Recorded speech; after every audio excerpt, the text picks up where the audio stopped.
Welcome back once again. It's your host, the G-Man, as we continue with our 2016 NFL Draft preview. We're going position by position today. We're going to talk about the tight ends, and it will not be nearly as long-winded as some of the other podcasts you might have listened to because, frankly, there just aren't that many tight ends worthy. I think it's a pretty good tight end draft. I think it's like a B+. That's because of the talent. That's quality, not quantity. So there's only 5 that I would have listed that I would even take a shot at, so we're going to discuss all of them at great length. So number 1 would be Hunter Henry from Arkansas. He makes this a tight end draft all by himself. He can do it all. I think he's special. I think he's more than just a pass catcher. When you play for Brett Bielema, you have to be able to block. He blocked in line. I'm not saying he was a beast. I'm not saying he's, Heath Miller knocking people on their ass, but he was more than willing and he did a great job.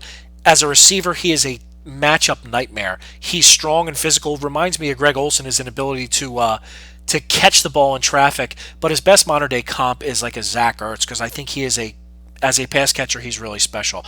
I think he's going to help somebody immediately. I would take him in a heartbeat.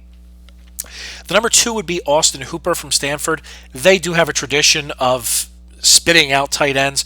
He is more of a traditional do everything well, inline block, run down the seam tight end. He's not going to wow you. He needs to get a little bit stronger, but I think he will. The running joke is he's obviously smart. He went to Stanford, but I think it applies in his case. I think he's got a chance to be really good.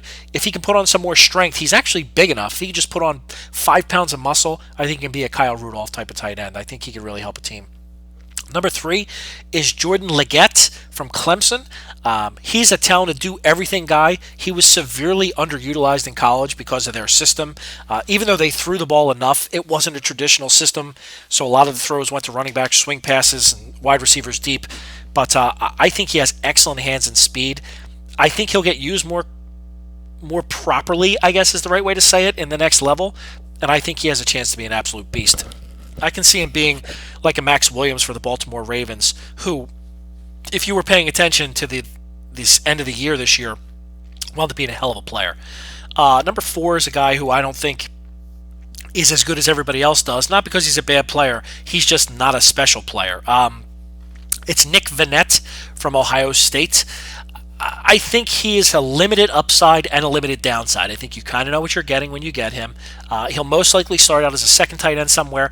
Maybe he has a chance to develop into a starter, a fringe starter, like a Luke Willison type. Again, not a bad player, will help a team, but he's just kind of just another guy.